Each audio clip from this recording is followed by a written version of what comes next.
স্বামী শিষ্য সংবাদ। শ্রী শরৎচন্দ্র চক্রবর্তী স্বামীজির এক শিষ্য। স্বামীজি এবং শরৎচন্দ্র চক্রবর্তী মহাশয়ের সঙ্গে কথোপকথনের দিকগুলি আলোচনা করব আজকে। সে বইয়ের পূর্বকাণ্ড, প্রথম বল্লী, প্রথম দর্শন, স্থান কলিকাতা, প্রিয়নাথ মুখোপাধ্যায়ের বাটি, বাগবাজার, বর্ষ 1897 খ্রিস্টাব্দ। স্বামীজির সহিত শিষ্যের প্রথম পরিচয়। মিরর সম্পাদক শ্রী নরেন্দ্রনাথ সেনের সহিত আলাপন। ইংল্যান্ড ও আমেরিকার তুলনামূলক আলোচনা। ভারতবাসী কর্তৃক পাশ্চাত্যে ধর্মপ্রচারের ভবিষ্যৎ ফল। ধর্ম ও রাজনীতির চর্চার মধ্যে কোনটির দ্বারা ভারতের ভাবী কল্যাণ। গোরক্ষা প্রচারকের সহিত আলাপ। মনুষ্য রক্ষা অগ্রে কর্তব্য। এই বিষয়ে আজকে আলোচনা হবে, যতটা সম্ভব আলোচনা করব আজকে। স্বামীজির প্রথমবার বিলাত হইতে ভারতে ফিরিবার পর 3-4 দিন হইল কলিকাতায় পদার্পণ করিয়াছেন।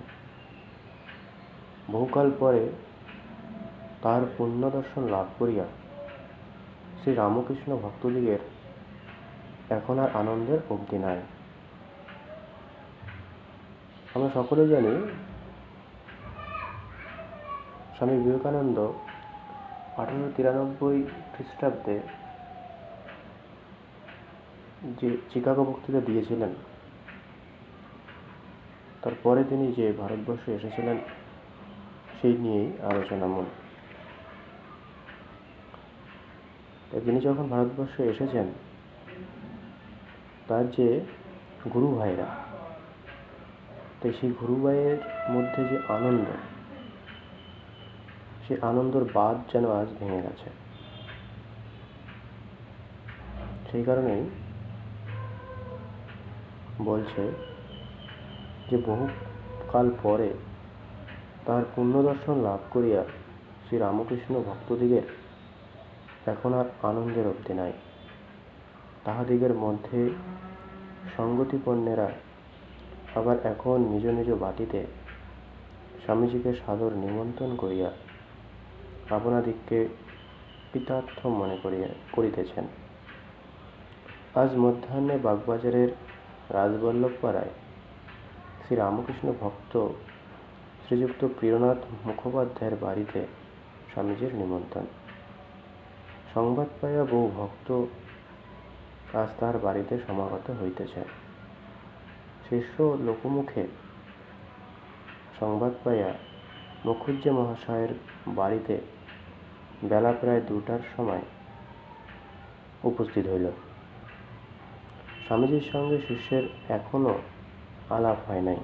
এখানে শিষ্য বলতে শ্রী শরৎচন্দ্র চক্রবর্তী মহাশয়ের কথা বলা হয়েছে। পরবর্তীকালে যিনি স্বামীজির শিষ্য নিয়েছিলেন। যাই হোক, তো সেই শিষ্যের কথা বলতে গিয়ে বলেছে যে স্বামীজির সঙ্গে শিষ্যের এখনো আলাপ হয় নাই। শিষ্যের জীবনে স্বামীজির দর্শন লাভ এই প্রথম। শিষ্য উপস্থিত হইবা মাত্র স্বামী তুরীয়ানন্দ তাহাকে স্বামীজির নিকটে লইয়া যাইয়া পরিচয় করাইয়া দিলেন। স্বামীজি মঠে আসিয়া শিষ্যরচিত একটি শ্রী রামকৃষ্ণ স্তোত্র পাঠ করিয়া ইতপূর্বেই তাহার বিষয় শুনিয়াছিলেন। শ্রী রামকৃষ্ণদেবের ভক্তকনিষ্ঠ নাগ মহাশয়ের কাছে তাহার যে যাতায়াত আছে, ইহাও স্বামীজি জানিয়াছিলেন।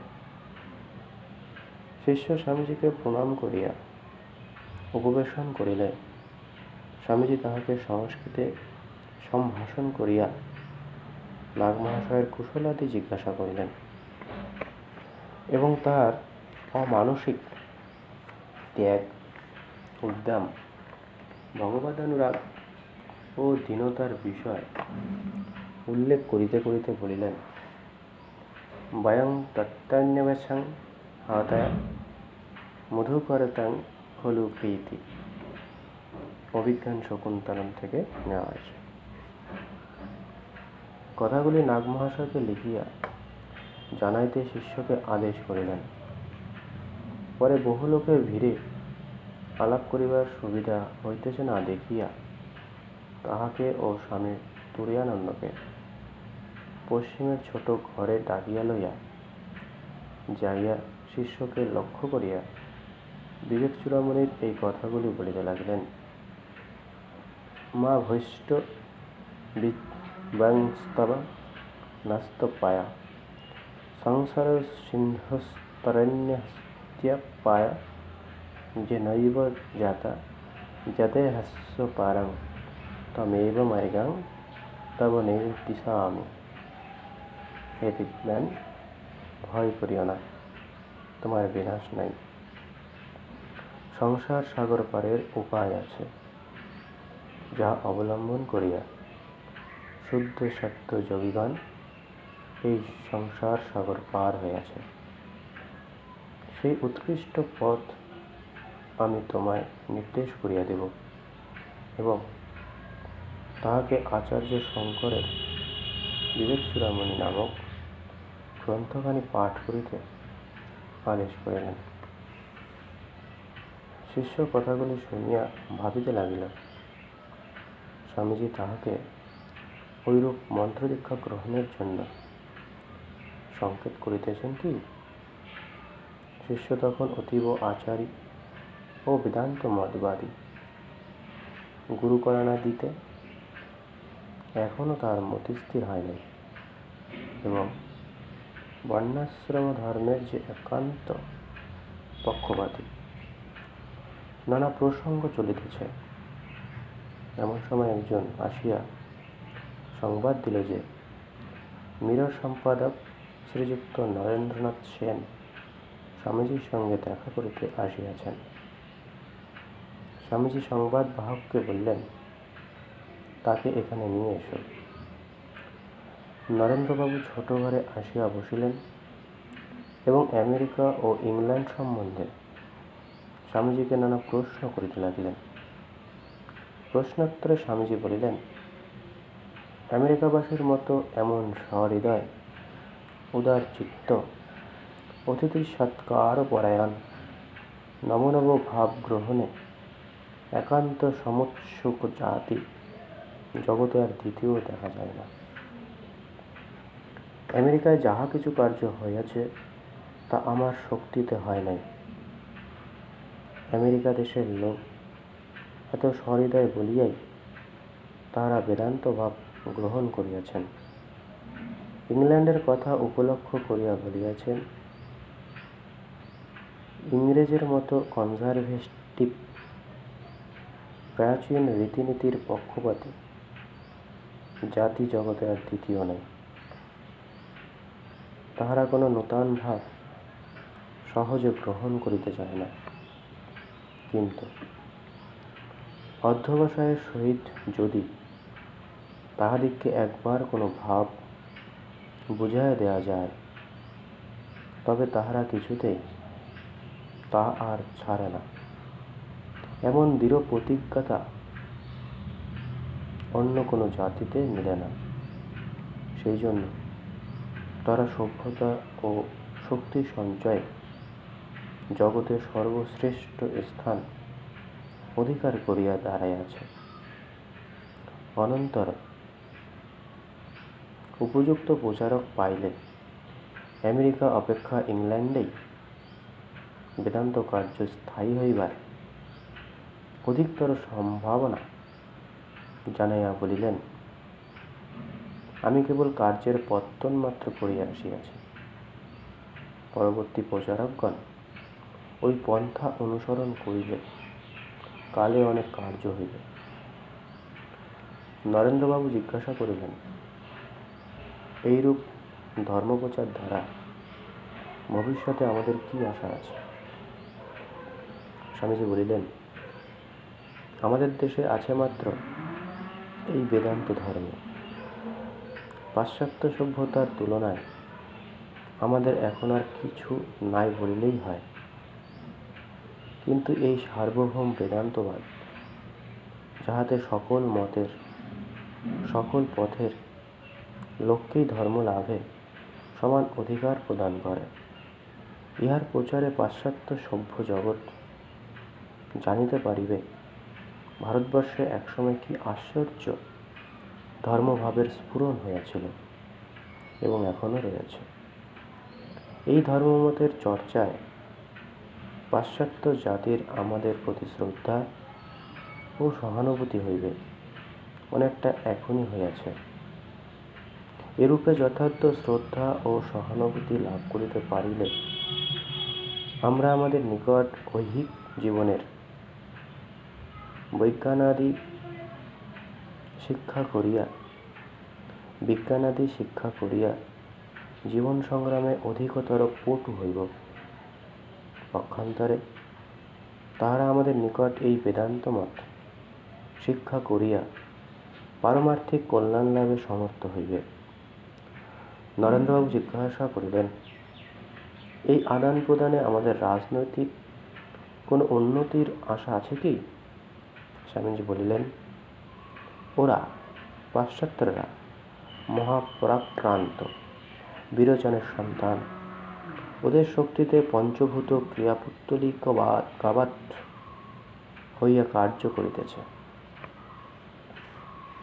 আপনারা যদি মনে করেন আমরা এদের সঙ্গে সংঘর্ষে ওই স্থূল পঞ্চভৌতিক শক্তি প্রয়োগ করিয়াই একদিন স্বাধীন হইব, তবে আপনারা নেহাত ভুল বুঝিতেছেন।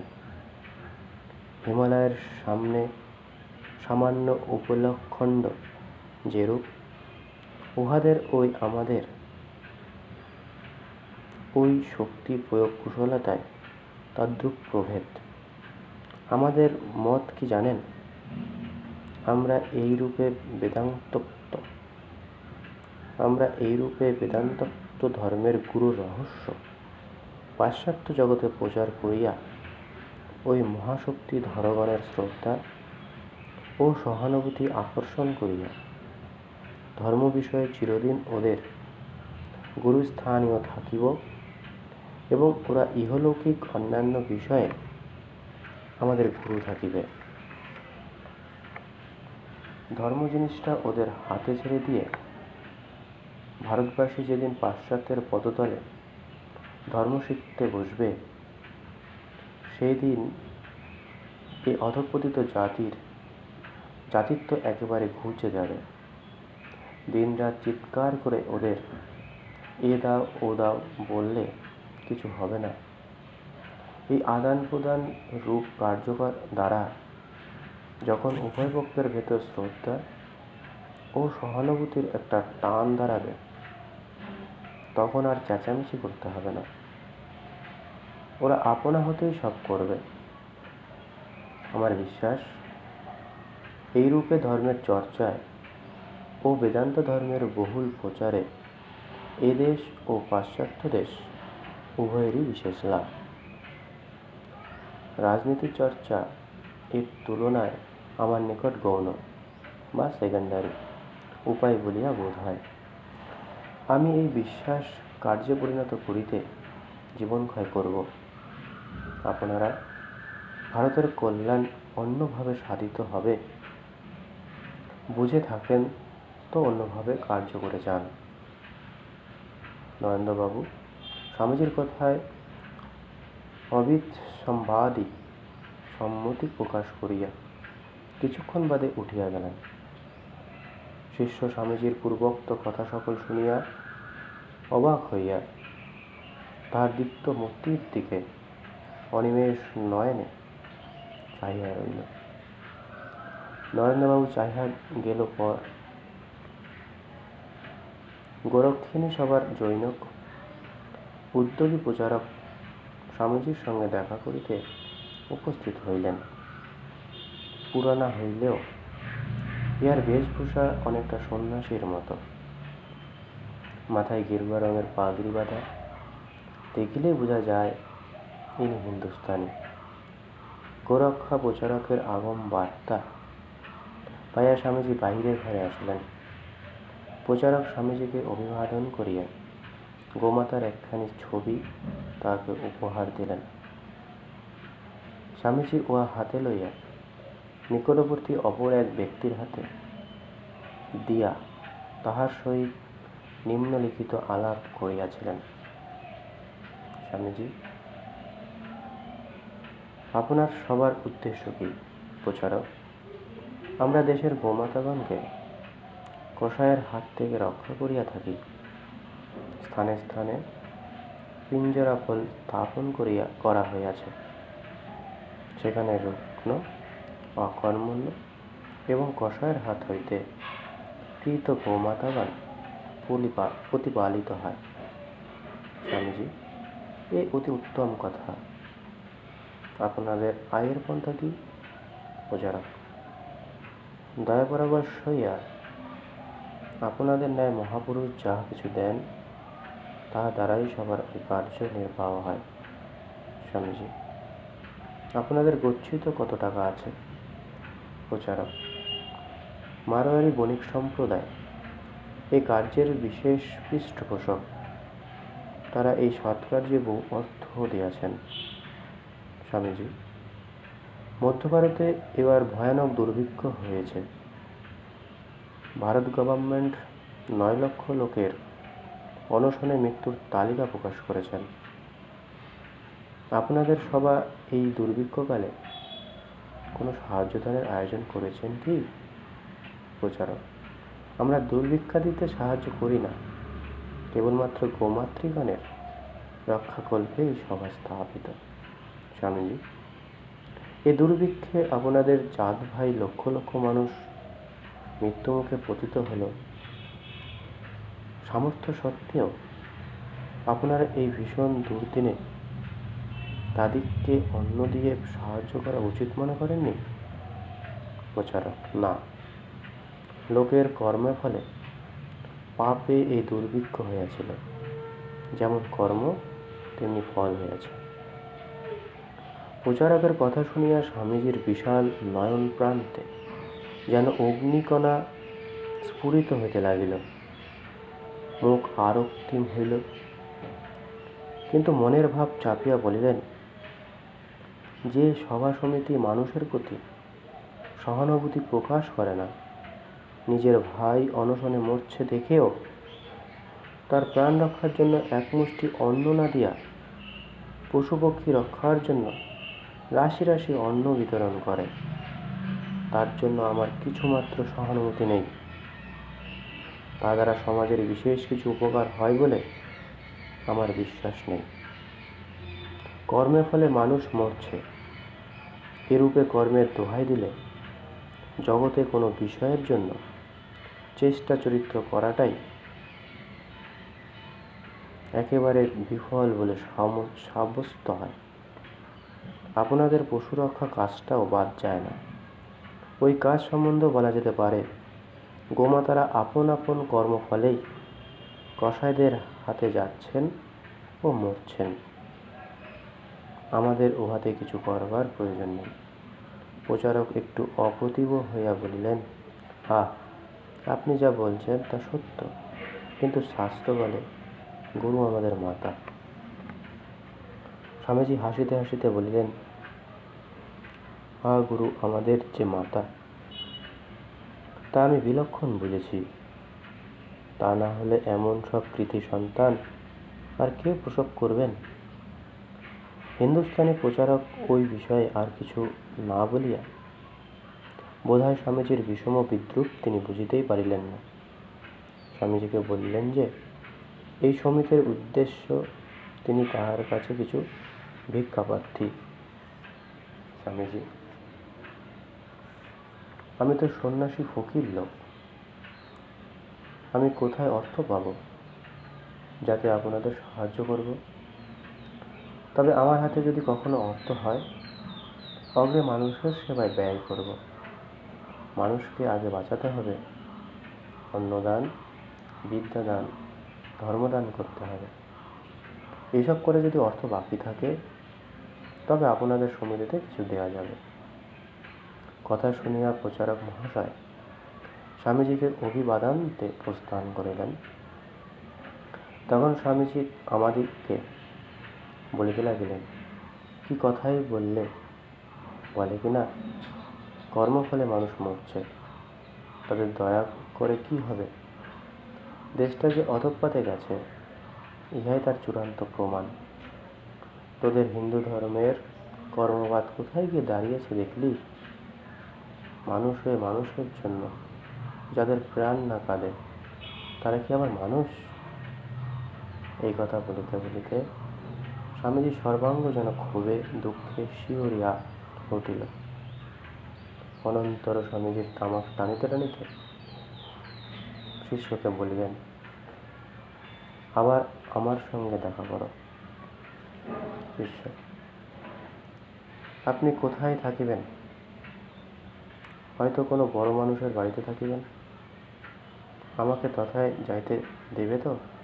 স্বামীজি, সম্প্রতি আমি কখনো আলমবাজার মঠে ও কখনো কাশীপুরে গোপাললাল শীলের বাড়িতে থাকিব, তুমি সেখানে যেও। শিষ্য, মহাশয়, আপনার সঙ্গে নির্জনে কথা কইতে বড় ইচ্ছা হয়। স্বামীজি, তাই হবে, একদিন রাত্রিতে যেও, খুব বেদান্তের কথা হবে।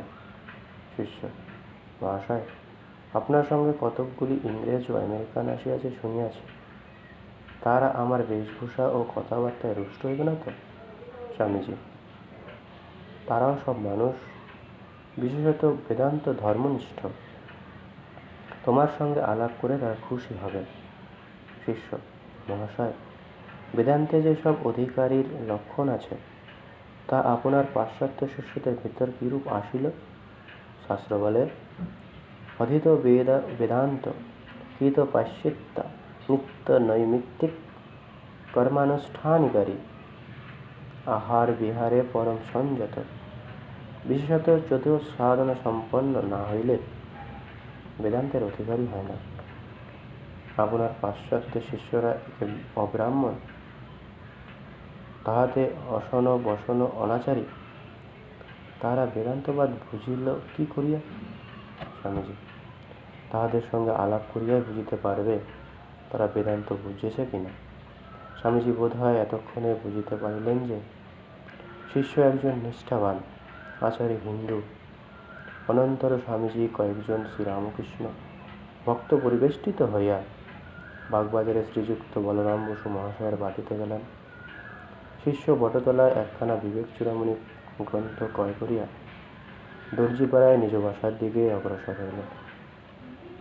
এখানে প্রথম বললি আজকে শেষ হলো, পরবর্তীকালে দ্বিতীয় বললি শুরু করব। ধন্যবাদ।